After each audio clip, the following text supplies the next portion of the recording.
अस्सलामुअलैकुम students, I am Mohammad Ahmed Iqbal, MPhil physics. हम पढ़ रहे हैं chapter number 6 work and energy.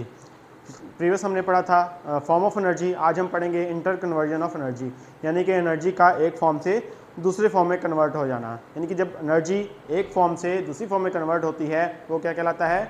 Inter conversion of energy. यानी कि एनर्जी डिस्ट्रॉय नहीं होती है, ख़त्म नहीं होती है, बल्कि एक फॉर्म से दूसरी फॉर्म में कन्वर्ट हो जाती है। ये क्या कहलाती है? इंटर कन्वर्जन ऑफ एनर्जी कहलाती है।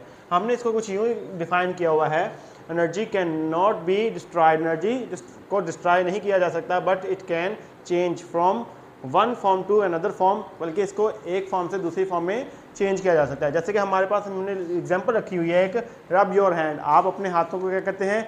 रब करते हैं। ये क्या हो रहा था कि हमारी जो मस्कुलर एनर्जी है, जो मसल्स में हमारी एनर्जी है, वो किस में कन्वर्ट कर हो रही होती है? वो मैकेनिकल एनर्जी में कन्वर्ट हो रही होती है। हम कुछ इस तरह यूँ करेंगे, मस्कुलर एनर्जी जो होती है हमारी, मस्कुलर एनर्जी जो है वो किस में कन्वर्ट हो रही है? मैकेनिकल एनर्जी में, क्योंकि हम अपने मसल्स को क्या कर रहे हैं? मोशन दे रहे हैं, मोशन में लेके आ रहे हैं। तो ये किस में कन्वर्ट होती है? मैकेनिकल एनर्जी में।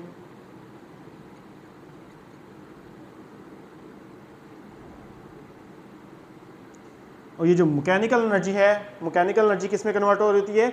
हीट एनर्जी में कन्वर्ट हो रही होती है। जब हमारे हाथ के दरमियान में हम रब करते हैं अपने हैंड्स को, तो हमारे हाथ के दरमियान में फ्रिक्शन होती है, जिस वजह से वो किस में कन्वर्ट हो रही होती है? हीट एनर्जी में कन्वर्ट हो रही होती है। तो ये होती है हमारे पास किस में कन्वर्ट हो जाती है? हीट एनर्जी में कन्वर्ट हो जाती है। ये है हमारे पास इंटर कन्वर्जन ऑफ एनर्जी। ये क्या है? एक एनर्जी की कन्वर्जन है हमारे पास है। मस्कुलर एनर्जी है, वो किस में कन्वर्ट हो रही है? ये मैकेनिकल एनर्जी में कन्वर्ट हो रही है। और फिर मैकेनिकल एनर्जी किस में कन्वर्ट हो रही है? हीट एनर्जी में कन्वर्ट हो रही है। इसे हम क्या कहते हैं? Inter conversion of energy. इसे हम क्या कहते हैं? एनर्जी का एक फॉर्म में दूसरी फॉर्म से कन्वर्ट हो जाना कहलाता है। अब हमारे पास एक हील है, हमारे पास हम कहते थे कि हमारे पास चोटी है। चोटी से हम क्या करें कि एक साइकिल जा रही है हमारे पास ऊपर की तरफ। ऊपर से क्या कर रही है? एनर्जी जो कन्वर्ट हो रही है। साइकिल जब मूव कर रही थी तो कौन सी एनर्जी थी? मोशन की वजह से जो एनर्जी होती है, काइनेटिक एनर्जी होती है।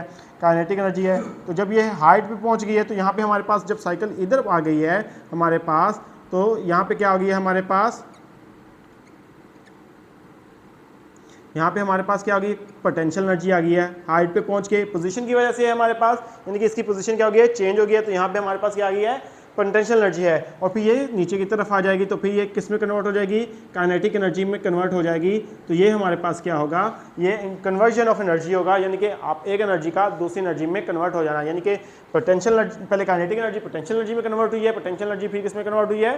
काइनेटिक एनर्जी में कन्वर्ट हुई है। तो ये हमारे पास क्या है? Interconversion of energy. यानी कि energy can not be destroyed. Energy को डिस्ट्रॉय नहीं किया जा सकता, बल्कि it can change from one form to another form, बल्कि इसको एक फॉर्म से दूसरे फॉर्म में कन्वर्ट किया जा सकता है। जैसे कि हमने इसकी एग्जांपल देखी है, मस्कुलर एनर्जी को मैकेनिकल एनर्जी में, और मैकेनिकल एनर्जी को हमने किसमें कन्वर्ट किया है? हीट एनर्जी में। इसी तरह हमने क्या किया? काइनेटिक एनर्जी को हमने किसमें किया? पोटेंशियल एनर्जी में। पोटेंशियल एनर्जी को हमने किसमें कन्वर्ट किया है?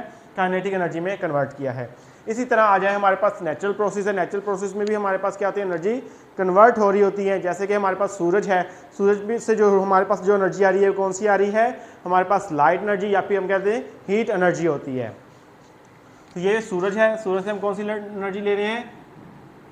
लाइट एनर्जी और या हीट एनर्जी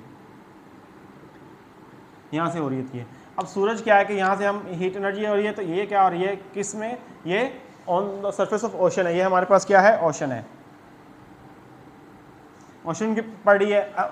अब ये अपर लेयर जो होती है ओशन की, वो क्या हो रही होती है? सूरज की हीट एनर्जी की वजह से या लाइट एनर्जी की वजह से लगातार गर्म हो रही होती है, जो किसमें कन्वर्ट हो रही थी? यानी कि ये लाइट एनर्जी, हीट एनर्जी किसमें कन्वर्ट हो रही है? थर्मल एनर्जी में कन्वर्ट हो रही है।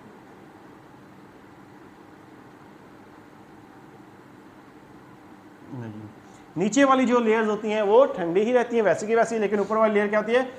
गर्म हो जाती है, थर्मल एनर्जी में कन्वर्ट हो जाती है। और फिर थर्मल एनर्जी की वजह से क्या होता है कि वेपोरेट ऊपर जा रहे होते हैं। जो वेपोरेशन होती है हमारे पास पानी की, जैसे कि एनर्जी कन्वर्ट हो रही है, वेपोरेशन हो रही है, या हम लेट कर लेते हैं, ये हमारे पास वाटर की वेपोरेशन हो रही है। तो ये किस में कन्वर्ट हो रही है, ये ऊपर की तरफ जा रहे हैं तो पोजीशन चेंज हो रही है इसकी, तो ये किस में कन्वर्ट हो रही है, पोटेंशियल एनर्जी में कन्वर्ट हो रही है। तो क्लाउड बन गया है हमारे पास, इवेपोरेशन होके क्लाउड बन गया, तो ये किस में कन्वर्ट हो गई है, पोटेंशियल एनर्जी में कन्वर्ट हो गई है। अब जब पोटेंशियल एनर्जी में कन्वर्ट हो गई है तो ये इवेपोरेशन होके पहले क्या था, लाइट एनर्जी को हमने किस या हाइट एनर्जी को किस में कन्वर्ट किया, थर्मल एनर्जी में कन्वर्ट हुआ नेचुरल प्रोसेस में, ओशन के ऊपर गर्म हो गया, फिर वेपोरेशन होनी शुरू हो गई, वेपोरेशन होने के बाद जो वेपर्स ऊपर गए हैं तो क्लाउड बन गया, तो क्लाउड किस में कन्वर्ट हो गया, पोटेंशियल एनर्जी में वेपर्स जो है कन्वर्ट होगी, जो एनर्जी हमारी है वेपर्स की। तो अब जब पोटेंशियल एनर्जी में कन्वर्ट हो गया है तो फिर क्या हुआ है कि क्लाउड में पानी है हमारे पास, तो ये होगी बारिश। जहाँ पे बारिश होगी हमारे पास, तो जब बारिश होगी तो पोटेंशियल एनर्जी किस में कन्वर्ट हो रही होगी, नीचे बारिश होती है ऊपर से, तो जब ये पानी फिर क्या होता है, पानी के ड्रॉप्स जो नीचे की तरफ आते हैं तो वो जो पोटेंशियल एनर्जी है पोजीशन में चेंज आ रही है, तो किस में कन्वर्ट हो रही है, काइनेटिक एनर्जी में कन्वर्ट हो रही है। तो जब पानी नीचे आता है तो लहरें आगे की तरफ बहना शुरू हो जाती हैं, तो ये क्या होता है हमारे पास, पोटेंशियल एनर्जी किस में कन्वर्ट हो गई है, हमारे पास काइनेटिक एनर्जी में कन्वर्ट हो रही है। ये भी क्या है, नेचुरल प्रोसेस है हमारे पास कन्वर्जन ऑफ एनर्जी का। इस तरह बहुत सारी इसकी एग्जांपल्स हैं, हमने अभी देखी है कि लाइट एनर्जी या हीट एनर्जी को हमने थर्मल एनर्जी में कन्वर्ट हुआ है हमारे पास नेचुरल प्रोसेस में, फिर पोटेंशियल एनर्जी में, पोटेंशियल एनर्जी फिर किस में कन्वर्ट हुई है, काइनेटिक एनर्जी में हुई है कन्वर्ट। तो ये हमारे पास है नेचुरल प्रोसेस है एक हमारे पास, आसपास हमारे पास बहुत सारे ऐसे एग्जांपल्स हैं कि हमारे पास पोजीशन की वजह से एनर्जी हमारी कन्वर्ट होती है, काइनेटिक एनर्जी पोटेंशियल एनर्जी में, पोटेंशियल एनर्जी काइनेटिक एनर्जी में कन्वर्ट होती है। इसके अलावा हमारे पास विंड एनर्जी इस्तेमाल करते हैं, या फिर हम कहते हैं कि हमारे पास मस्कुलर एनर्जी मैकेनिकल एनर्जी में, हीट एनर्जी में कन्वर्ट होती है। इसके अलावा क्या होती है कि मैकेनिकल एनर्जी, जैसे कि हमारे जनरेटर वर्क कर रहे हैं, जनरेटर जो चल रहे हैं मैकेनिकली हम उसको मूव करवाते हैं, तो वो मैकेनिकल एनर्जी जो होती है किस में कन्वर्ट हो रही होती है, इलेक्ट्रिकल एनर्जी में कन्वर्ट हो रही होती है। इसके अलावा सेल्स या बैटरीज हमारे पास मौजूद होती हैं, उसमें कौन सी एनर्जी होती है, केमिकल एनर्जी होती है, और जो केमिकल एनर्जी है वो किस में कन्वर्ट हो रही है, इलेक्ट्रिकल एनर्जी में कन्वर्ट हो रही है। इसके अलावा हम बोल रहे हैं हमारे पास वाइब्रेशन हमारे गले में होती है, वोकल कॉर्ड वाइब्रेट करता है, तो ये क्या करता है कि ये हमारे पास वेव्स पैदा करता है, साउंड वेव्स पैदा करता है। ये क्या है, साउंड एनर्जी हम प्रोड्यूस करें, जो वेव्स ट्रैवल करती हैं, सुनते हैं, तो फिर हमारे पास ये मुख्तलिफ प्रोसेस होते हैं हमारी एनर्जी को कन्वर्ट करने के, हम साउंड एनर्जी को मुख्तलिफ कन्वर्ट करते हैं। इसी तरह हमारे पास है सॉइल इरोजन है हमारे पास है। सॉइल इरोजन क्या चीज़ होती है, जैसे कि हम देखते हैं कि जब हमारे पास कुछ हवा चलती है तो किसी चीज़ के ऊपर डस्ट पड़ जाती है, जैसे कि हमारे अक्सर ड्राइंग्स में टेबल्स के ऊपर डस्ट पड़ जाती है, या फिर क्या हो जाता है किसी दूसरी चीज़ों के ऊपर डस्ट पड़ना शुरू हो जाती है, गाड़ी के ऊपर डस्ट पड़ जाती है जब चलती है, तो वो जो डस्ट होती है, जब बारिश होती है तो डस्ट क्या हो जाती है, डस्ट को धो देती है, साफ कर देती है। इसी हम क्या कहते हैं, सॉइल इरोजन कहते हैं। पानी जब बहता है तो उस डस्ट को साफ कर देता है। जैसे गलियों में है, गलियों में जब डस्ट खड़ी हो जाती है, डस्ट पड़ जाती है किसी चीज़ के ऊपर, तो वहाँ पे गलियों में बारिश होती है तो पानी सारी की सारी डस्ट क्या होती है, धुल जाती है, साफ़ हो जाती है।